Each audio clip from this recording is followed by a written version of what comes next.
Hello and assalamu alaikum everybody. I hope you guys are doing perfect. My name is Nadia and today my kids have gone to my parents' house and they're very good people. They give me company and they keep me busy. They keep my mind occupied and for some reason I don't like to be left alone with my own mind. So I thought that why not just go ahead and make a video and talk to you guys. So today I wanted to talk to you about minimalism. So you guys might have noticed that after homeschooling, minimalism is my one of the favorite things that I'm very passionate about. And just like a small disclaimer, I would like to let you know, guys, that like homeschooling, minimalism is also something that I don't preach. Anything that I say in my videos, that my intention is never to convert people or to preach anything. It is just that I do some things in my life and I share my own experience. And if somebody could find it helpful, that would be very, very that would make me happy, right? So minimalism is not basically something that you can adapt as a fashion, or you cannot say that it's something that's in and I want to do it.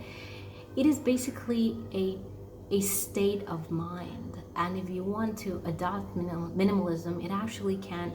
It has the ability to change entirely your life, and this is not about having less stuff in life. From items, it can go on to having less people in your life, having less thoughts in your mind, and reading less books in your life. This is a tricky thing. So if you are very serious about adopting minimalism, and I'd be very happy to take you on this journey.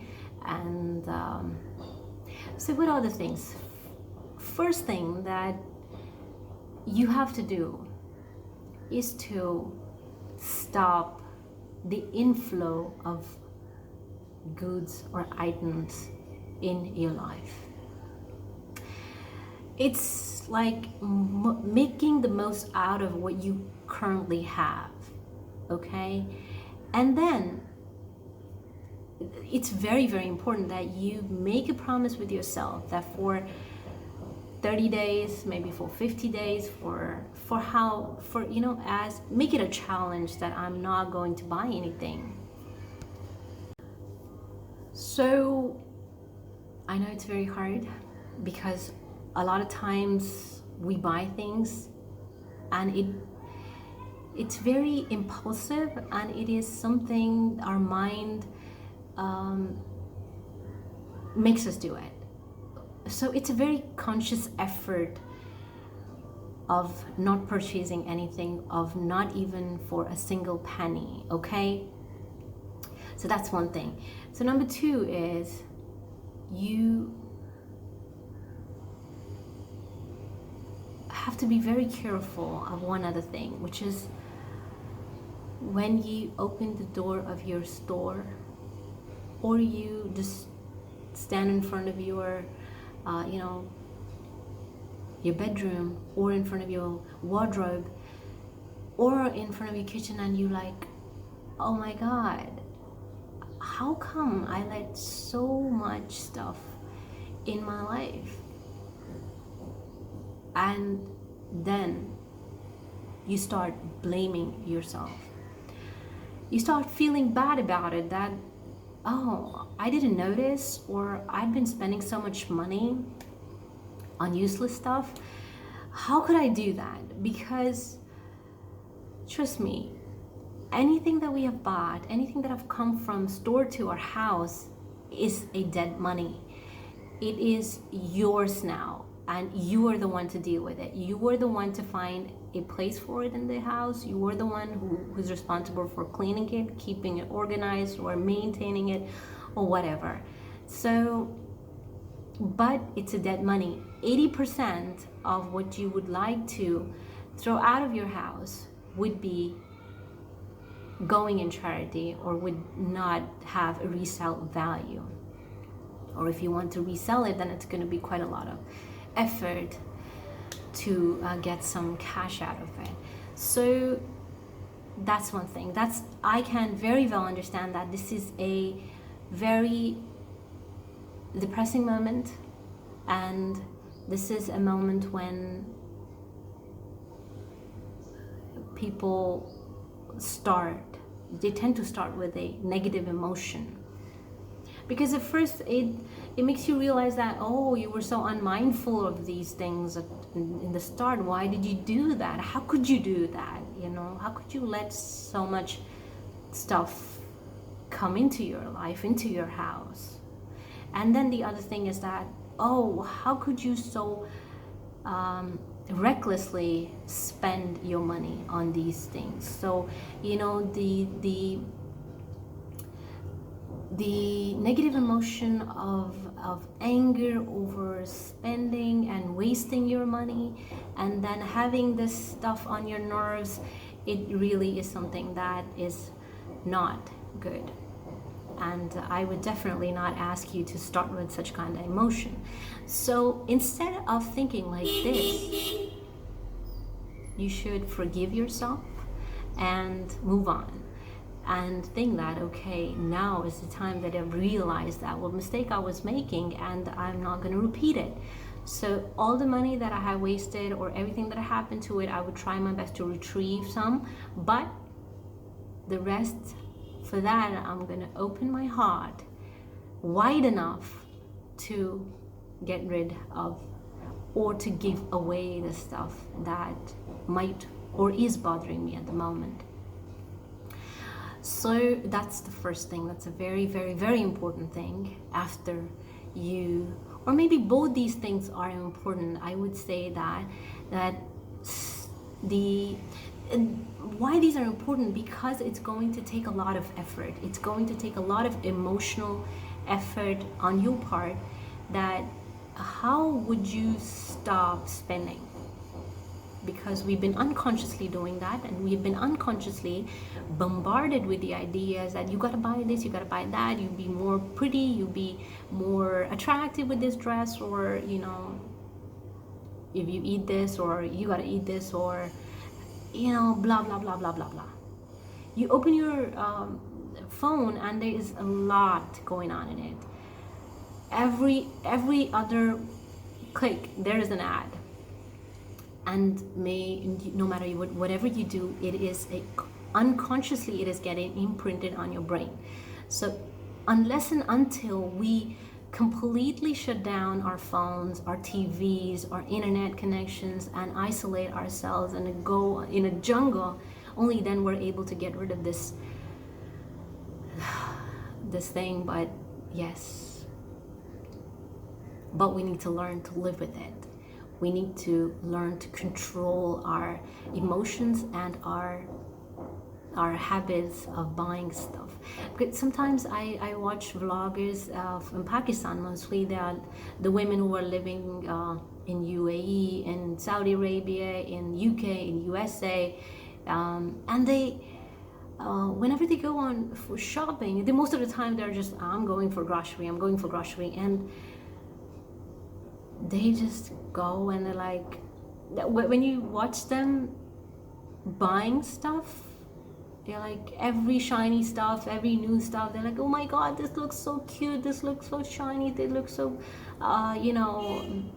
the mind tells them that it's very practical, it's better than what we have in the kitchen or what we have in our house. But when they come back to their homes, they have like 2 or 3 types of the same things, but they still want the other thing on the shelf, and they don't realize this until and unless they watch their own videos, or they make a conscious effort to see what's going on with them, what they do. So these both things are difficult, so it's a caution. So the number 3, what comes on number 3 is that when you would come to point number 3, you would know everything yourself, okay? you would know what to do. You would know that you have to get rid of stuff, and I do not like to use the word get rid. I don't know why I say it all the time, but that was the thing you liked one time, that was the thing that you used once, but it's not useful anymore, so it's time to let go. So you know that you got to let go a lot of things, so it's time that you make other people happy. You can give it to your maid, and no matter how expensive it is, if you can resell it, that's good, but if you cannot, then just do not identify yourself with that stuff. Just do not attach it to you in your life just because you have some memories attached to it. So that's all ridiculous. Okay, so that's point number 3, and that's very simple. I don't know if it's as simple as I said, but yes, why is minimalism important? It's important that now, at this point in time, when we're living in magical times, when and one click, in a matter of hours, we have the most desirable thing, anything that we want, on our doorsteps, and we have way more than what we want, but it's actually having a negative impact on our mental health. It is the stuff in our homes have actually started stifling our lives, deteriorating the quality of, actually we buy things to improve the quality of our lifestyle, but it is actually deteriorating it. There's also one very, very important point, and it's a very extensive point as well, so I'm going to make a video on it later, but want to discuss about it a little here in this video. That is social pressure. Social pressure is something that would make you buy things, but if you stop it and if you realize it, that pressure is actually nothing. That is something that you should not really care about. You should care about yourself, your mental health, and your own ideas, and about your own thoughts. What do you think is more important? Not what others think, no matter how ridiculous that thing may sound, but it's because other people think that you should. This may एक चीज जो बहुत ज़्यादा आदत है, that's like, why are you wearing same dress again? Why not? I get upset about it. I'm like, why not? I can't wear it. Why? It's not worn out. It's not. I wear one dress on Eid that I wash and put again in my closet, and then after a year on the next Eid, that's brand new. That's just like brand new. So there are all the reasons in the world to wear it again. So I actually have an ideal in my life. My father once told me that there was a guy in his village when he was a child, and that guy, I don't know whether he was a darzi, whether he was a tailor or what, but that guy had a white suit, and he used to have it hanged all the time. Washed, pressed, hanged.